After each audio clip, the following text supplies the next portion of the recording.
Hello my dear students, my name is Pandita, your one and only chemistry educator from Sitamarhi.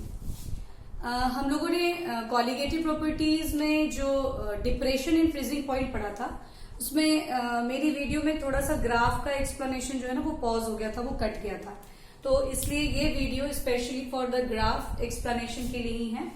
और depression in freezing point के graph के साथ साथ थोड़ा बहुत आपको हम एलिवेशन इन बॉइलिंग पॉइंट के ग्राफ को भी एक्सप्लेन कर देते हैं। तो सबसे पहले हम लोग देखते हैं कॉलिगेटिव प्रॉपर्टी में डिप्रेशन इन फ्रीजिंग पॉइंट। हम लोगों ने पढ़ा था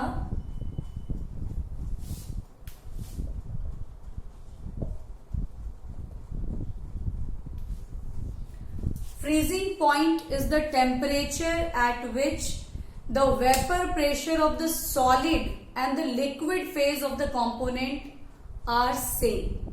या हम लोग इसको कह सकते थे कि the temperature at which the solid and the liquid phase of the substance are in equilibrium। ठीक है, तो आप या तो उसको इक्विलिब्रियम सेंस में समझिए या फिर आप ये देखिए कि किसी एक ही कंपोनेंट के सॉलिड फेज और उसी कंपोनेंट के लिक्विड फेज का वेपर प्रेशर अगर सेम हो जा रहा है तो जिस पर्टिकुलर टेम्परेचर पे वो सेम है that is called the freezing point.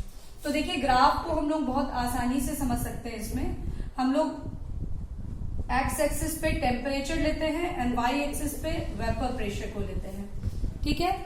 और हम लोग जो ग्राफ प्लॉट करते हैं वो कुछ ऐसा होगा, इस तरह का। ये सॉलिड फेज को रिप्रेजेंट करेगा और जो ऊपर का पार्ट है that represent the liquid phase,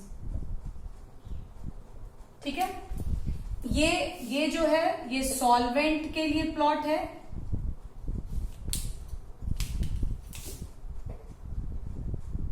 this plot is for solvent. और ये वाली जो प्लॉट आएगी आपको, एक और प्लॉट आएगी ये वाली, ये ऐसा जो आएगा, दिस इज फॉर सॉल्यूशन। अब आप देखिए क्या है definition, the temperature at which the solid and the liquid phase, एक ही कंपोनेंट के, एक ही सबस्टांस के सॉलिड फेज और लिक्विड फेज का वेपर प्रेशर जिस टेम्परेचर पे सेम होता है। आप देखिए यहां पर सॉल्वेंट के केस में इस पॉइंट से अबव लिक्विड फेज है और इस पॉइंट से बिलो सॉलिड फेज है, but at this point solid phase भी है और लिक्विड फेज भी है। तो ये किस टेम्परेचर पर है, इस टेम्परेचर पर, ठीक है। दिस इज TF नॉट, ठीक है। अब क्यों TF not, because at this temperature, आप देखिएगा एट दिस पर्टिकुलर टेम्परेचर यहां पर लिक्विड फेज और सॉलिड फेज का इक्विलिब्रियम पॉइंट है, यहां पर ही दोनों के वेपर प्रेशर क्या है, सेम है। देखिए सॉलिड यहां के बाद सॉलिड, यहां से इधर लिक्विड, यानी इस पॉइंट पे दोनों फेज एग्जिस्ट कर रहा है और दोनों की वेपर प्रेशर क्या है, सेम है। This point, this is the vapour pressure for the liquid and the solid phase of solvent. तो ये क्या हो गया, TF naught is the freezing point of solvent, ठीक है। वहीं पर आप सॉल्यूशन के केस में देखिए, सॉल्यूशन के प्लॉट में इस पॉइंट से बिलो सॉलिड फेज है और इस पॉइंट के बाद से ये लिक्विड फेज आ जाता है, यानी इस पर्टिकुलर टेम्परेचर पर TFS, इस पर्टिकुलर टेम्परेचर पर दोनों की वेपर प्रेशर क्या है, सेम है। इस पॉइंट पर ये जो सॉलिड फेज है और ये जो लिक्विड फेज है दोनों की वेपर प्रेशर क्या है, सेम है। तो this TFS represents freezing point of solution.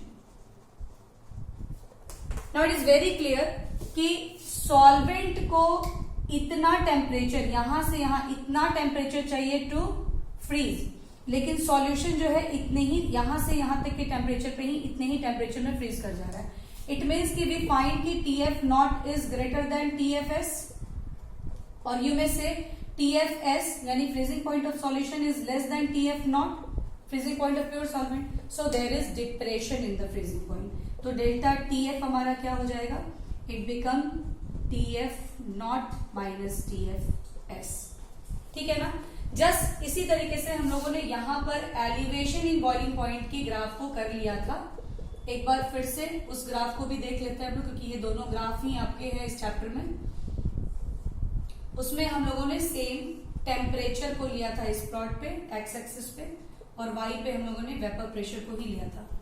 यहाँ हम लोगों ने 1 atm कंसीडर किया था प्रेशर, क्योंकि बॉइलिंग पॉइंट क्या है, what is the definition of boiling point, the temperature at which the vapour pressure of the liquid equals to 1 atm, that is called the normal boiling point. तो इसके plots आए थे for solvent, pure solvent ऐसे आए थे, और solution का जब प्लॉट किया गया, ग्राफ प्लॉट किया गया, तो it is find to be like this. तो आप देखिए कि इस पर्टिकुलर टेम्परेचर पे, यहां देखिएगा, इस पर्टिकुलर टेम्परेचर पर इस सॉल्वेंट का वेपर प्रेशर इंक्रीज करते करते 1 atm हो गया। ठीक है, तो ये जो टेम्परेचर होगी, this is the boiling point of solvent. ठीक है, बट सॉल्यूशन के केस में आप देखिए, जब नॉन वॉलेटाइल सॉल्यूट को ऐड किया गया तो क्या हो गया, वेपर प्रेशर को 1 atm होने के लिए इतनी टेम्परेचर, इस टेम्परेचर की जरूरत पड़ी। This is the TBS। Here TB not and TBS represents boiling point of solvent, and this represent boiling point of solution. ठीक है, तो यहां हम लोग क्या फाइंड कर रहे हैं कि बॉइलिंग पॉइंट जब प्योर सॉल्वेंट है तो वो यही इतने ही टेम्परेचर पे बॉइल कर जा रहा है। It means TB not is less then TBS, या आप कह सकते हैं TBS is more than TB not. तो यहां जो हम डेल्टा TB निकालेंगे वो एलिवेशन है, इंक्रीज कर गया। When non volatile solute is added, boiling point increases for the solution then pure solvent. और यहां हम लोगों ने क्या देखा कि जब नॉन वॉलेटाइल सॉल्यूट को हम लोगों ने डाला तो सॉल्वेंट का फ्रीजिंग पॉइंट ज्यादा है और सॉल्यूशन का कम हो गया। तो यहां जो डिफरेंस हमारा होगा वो होगा TBS माइनस TB नॉट। तो यही दोनों में डिफरेंस है। यहाँ एलिवेशन है, इसलिए सॉल्यूशन के बॉइलिंग पॉइंट से सॉल्वेंट के बॉइलिंग पॉइंट को माइनस करते हैं। यहाँ डिप्रेशन है फ्रीजिंग पॉइंट की, इसलिए सॉल्वेंट के फ्रीजिंग पॉइंट में से सॉल्यूशन के फ्रीजिंग पॉइंट को माइनस करते हैं। तो this is the graph for elevation in boiling point and for depression in freezing point. I think आप लोगों को क्लियर हो गया होगा, क्योंकि इसके पहले जो ग्राफ था वो आइडियल और नॉन आइडियल सॉल्यूशन का था, उसको बहुत अच्छे तरीके से मैंने क्लियर किया था।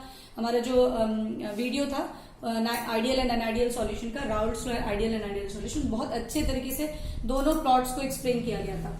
यहाँ नेक्स्ट जो ग्राफ है वो इन्हीं दोनों टॉपिक्स में थे, इसलिए ये दोनों भी ये चूंकि हमारे मेरे जो टॉपिक था डिप्रेशन इन फ्रीजिंग पॉइंट उससे कट गया था, तो आपके क्लियर व्यू के लिए, अच्छी तरीके से कॉन्सेप्ट को समझने के लिए ये ग्राफ जो है फिर से मैंने एक्सप्लेन किया है। तो इस वीडियो को यहीं तक रहने देते हैं। अब जो नेक्स्ट हमारा वीडियो होगा वो ऑस्मोटिक प्रेशर, जो नेक्स्ट जो लास्ट कॉलिगेटिव प्रॉपर्टी होगी उसके बारे में होने वाली है। तो इसको अब हम लोग यहीं पे एंड करते हैं। Okay, bye.